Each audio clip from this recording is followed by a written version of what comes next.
अस्सलाम वालेकुम वरहमतुल्लाहि वबरकातुहू। पिछले दिनों मैंने आपके साथ नमकीन गुलाब जामुन ब्रेड से शेयर किए थे, तो उसके जो किनारे बचे हुए थे उसके साथ कल मैंने एक न्यू रेसिपी ट्राई की, तो सब ने बहुत पसंद की। सोचा कि आज आपके साथ भी ट्राई करूं। उसके लिए कि हमें क्या चाहिए होगा, हमने आलू लिए हैं आधा किलो, उसको मैंने बारीक फिंगर चिप्स की शक्ल में काट लिया और फ्राई करने के बाद उनको अलहदा रख लिया। इसके बाद जो ब्रेड के पीस थे उनके अंदर मैंने नमक, मिर्च, सिरका, रेड चिली सॉस और हल्दी अपनी जायके के मुताबिक डाल लिए, क्योंकि हर कोई कम कोई ज़्यादा खाता है। काली मिर्च भी इसमें डाली और सिरका डाल के इनको हाथों के साथ थोड़ा सा मिक्स कर लिया। मिक्स करने के बाद फिर वही जो फ्राई पैन था जिसमें हमने चिप्स फ्राई की, उसमें से अजाफ़ी घी निकाल लिया, बस थोड़ा सा घी नीचे रखा तो उसको गर्म किया। उसके अंदर फिर इसके अंदर टमाटर भी जाएंगे, प्याज भी है और सब्ज़ मिर्च भी, ये भी मैंने पहले बारीक काट के रखी हुई थी, ये भी इसके अंदर डाला और इनको कर लिया। ये 2 अंडे मैंने फेंटे, इसको हम बाद में इस्तेमाल करेंगे।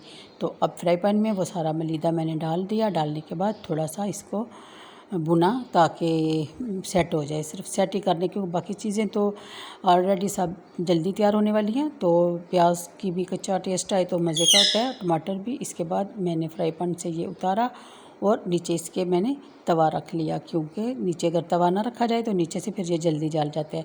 इसके बाद ये मैंने इसको खूब अच्छे तरीके से फैलाया। फैलाने के बाद इसके ऊपर मैं अंडे डाल दूँगी जो फेंट के रखे हुए थे।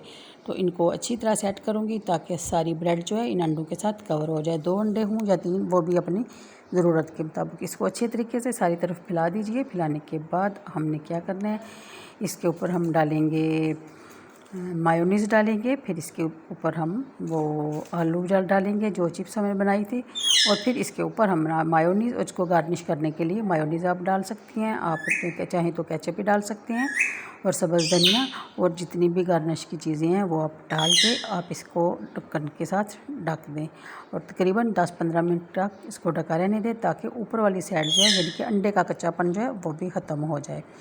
तो आप अब ये देखें, मेरा ख्याल है ये रेडी हो चुका है।